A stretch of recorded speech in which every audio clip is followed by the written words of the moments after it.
दोस्तों जब जब इंडिया में इलेक्शंस होते हैं तो उसका इफेक्ट शेयर मार्केट पर ज़रूर देखने को मिलता है। तो इस वीडियो में मैं आपको बताने वाला हूं कि कैसे इलेक्शंस शेयर मार्केट को इफेक्ट करते हैं। साथ ही साथ जो स्मार्ट इन्वेस्टर्स होते हैं उनको इस समय क्या स्ट्रेटजीज अपनानी चाहिए।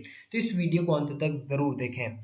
सबसे पहले अगर हम बात करें इंट्रोडक्शन की, तो जो elections create policy uncertainty and market volatility. अब देखिए, इलेक्शंस जब होता है तो हर तरीके की गवर्नमेंट बनने की संभावना होती है, जिसके कारण पॉलिसी अनसर्टेनिटी यहाँ पर हो जाती है, जिसके कारण वोलेटिलिटी यहाँ पर बढ़ती हुई नजर आती है, जो कि आपने देखा भी होगा। Changes in government equal to changes in economical priorities. जो भी गवर्नमेंट बनेगी उसकी इकोनॉमिकल प्रायोरिटीज अलग अलग रहेंगी, जिसके कारण भी यहाँ पर वोलेटिलिटी बनती हुई नजर आती है। दोस्तों, why elections impact the market. Elections क्यों मार्केट को इम्पैक्ट करता है, इसके दो मेन रीजन यहाँ पर बताए गए हैं कि जो भी पार्टी यहाँ पर आएगी उनकी economical priorities, taxation, infrastructure, foreign trade या फिर जो भी वो पॉलिसी बनाएंगी उनमें डिफरेंस होगा, जिसके कारण अनसर्टेनिटी बनती है और वहां पर शॉर्ट टर्म वोलेटिलिटी देखने को मिलती है।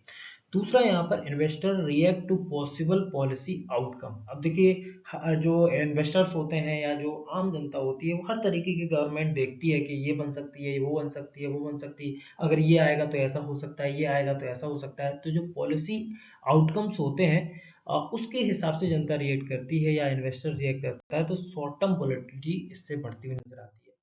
Bihar election and its market implications. तो अभी बिहार इलेक्शन चल रहा है, तो इसमें अगर पूरी सरकार नहीं बनती है, यानी कि टुकड़ों में या कंबाइंड सरकार बनती है समर्थन लेकर के, तो यहाँ पर पॉलिसी अनसर्टेनिटी हो सकती है, ऐसा यहाँ पर बताया गया है। की सेक्टर्स रहेंगे infrastructure, rural demand and consumption. And investors को क्या करना चाहिए, आपको यहाँ पर कंटिन्यूअसली फोकस करना चाहिए, जो गुड क्वालिटी ऑफ स्टॉक्स हैं उन्हीं पर आपको फोकस रहना है। Limited structural impact unless major policy shift occur. देखिए, जब जब तक कि मेजर पॉलिसी शिफ्ट नहीं होगा तब तक जो स्ट्रक्चर इम्पैक्ट है वो लिमिटेड ही देखने को मिलेगा। नेक्स्ट यहाँ पर बात करें historical historical market behaviour during the election. पहले कैसा हुआ है वो यहाँ पर बताया गया है कि market usually rise before election due to the speculation. जो स्पेकुलेशन हम लगाते हैं उसके कारण जब जो इलेक्शन होता है उसके पहले मार्केट बढ़ता है, रेस करता है। जो प्रीवियस इलेक्शंस में देखा गया है वो यहाँ पर बताया गया है। Volatility increases during the result period. जब भी रिजल्ट डिक्लेयर होते हैं सवेरे 8 बजे से, तो पूरे दिन मार्केट थोड़ा सा वोलेटाइल रहता है। Stabilise post election as uncertainty reduces. अब देखिए, जब शाम शाम का वक्त आता है या दूसरे तीसरे दिन, तो जब लगभग पता चल जाता है कि इसकी सरकार बनेगी, तो उस समय मार्केट स्टेबलाइज हो जाता है। एग्जाम्पल के थ्रू आप देख सकते हैं, जो पुराने इलेक्शंस हुए हैं उसमें जो सेंसेक्स है before and after past elections ऐसा हुआ है। आप उसका चार्ट देखेंगे तो आपको पता चल जाएगा। अगर हम बात करें factors driving elections time market movement, जो फैक्टर्स होते हैं वो कौन कौन से होते हैं, तो पहला होता है गवर्नमेंट स्टेबिलिटी एक्सपेक्टेशंस, कि गवर्नमेंट कितनी स्टेबल होगी या नहीं होगी उसका। Physical policies and reforms, policies क्या होंगी, फिर से जो गवर्नमेंट आएगी वो किस किस तरीके से काम करेगी। फॉरेन इन्वेस्टर सेंटीमेंट, एफआईएस की क्या क्या जो है आउटकम्स होंगे, वो इन्वेस्ट करेंगे या पैसा निकाल रहे हैं, डाल रहे हैं, वो एक महत्वपूर्ण मुद्दा होता है। ग्लोबल मार्केट ट्रेंड, उस समय मार्केट के जो दूसरे देश के मार्केट हैं वो किस तरीके से रिएक्ट कर रहे हैं। Media influence and exit poll किस तरह पार्टी की तरफ जा रहे हैं, जो मीडिया है वो किस तरफ बातें करती हुई नजर आ रही है, उसका भी काफी इम्पैक्ट पड़ता है। सेक्टर मोस्ट अफेक्टेड जो होते हैं वो यहाँ पर बताए गए हैं। पहला इंफ्रास्ट्रक्चर, क्यों, क्योंकि link to the government spending, ये पूरा का पूरा गवर्नमेंट पे डिपेंड करता है, इसलिए जो भी गवर्नमेंट आएगी उस तरीके से मार्केट रिएक्ट करता है।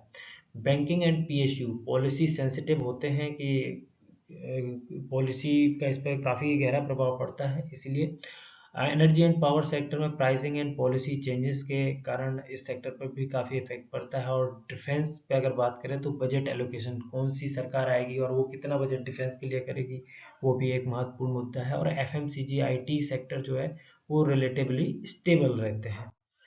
नेक्स्ट अगर बात करें short term volatility versus long term growth, तो अगर शॉर्ट टर्म में बात करें तो स्पेकुलेशन जो होते हैं, एग्जिट पोल जो होते हैं, रिमर्स होते हैं, उसके कारण मार्केट थोड़ा बढ़ता घटता है, वॉलेटिलिटी बढ़ जाती है। लॉन्ग टर्म की अगर बात करें तो real economic performance policy speculation यहाँ पर एक महत्वपूर्ण कारण है।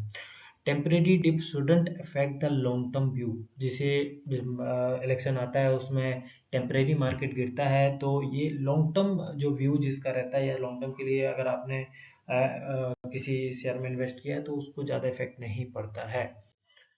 Investors strategy during the election. Election के समय जो इन्वेस्टर्स होते हैं उनकी क्या स्ट्रेटजीज होनी चाहिए। तो पहला अवॉइड पैनिक सेलिंग। मतलब ऐसा नहीं कि बहुत ज़्यादा कुछ हो रहा है तो एकदम से सेल कर दो, ऐसा नहीं आपको करना है। पैनिक सेलिंग से बचना है। Stick to quality stock. अपने क्वालिटी स्टॉक पर हमेशा अडिग रहना है और उनको ही वॉच करना है। Diversity across the sector. आपका जो पोर्टफोलियो होना चाहिए वो सेक्टर के हिसाब से डाइवर्सिफाई होनी चाहिए, है ना। एक ही सेक्टर में पूरा पैसा नहीं होना चाहिए। Use S I P to average cost. अगर आपकी S I P average cost पर आती है तो आपको उसमें और भी पैसा डाल सकते हैं। नेक्स्ट है keep cash ready to for dip. जब भी डिप आता है तो आपके पास कैश होना चाहिए कि आप उसमें खरीदारी कर सको, क्योंकि मार्केट लॉन्ग टर्म के लिए तो ऊपर ही जाता है तो उस समय अगर आप खरीदेंगे तो आपको प्रॉफिट के चांसेस ज़्यादा रहेंगे। Focus on long term goal. Long term goal के लिए आपको फोकस रहना है। शॉर्ट टर्म में आपको नहीं देखना है क्योंकि आपको भारी नुकसान भी हो सकता है, तो यह चीज़ें आपको ध्यान रखनी है।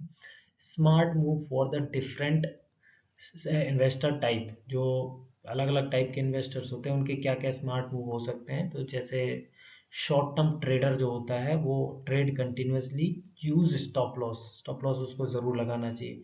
जो लॉन्ग टर्म इन्वेस्टर्स होते हैं उसको स्टे इन्वेस्टेड इन्वेस्टेड रहना चाहिए। जो इलेक्शन की वॉलेटिलिटी होती है उसमें पैनिक नहीं करना चाहिए। By quality dips. जब भी ऐसा मौका आता है कि क्वालिटी स्टॉक आपको डिप पे मिल रहा है तो आपको खरीदना चाहिए। और जो न्यू इन्वेस्टर्स हैं prefer index and diversified funds जो होते हैं, जैसे म्यूचुअल फंड हो गए, ईटीएफ जो मैंने पिछले वीडियो में भी आपको बताया था वो भी, उसमें भी आप इन्वेस्ट कर सकते हैं।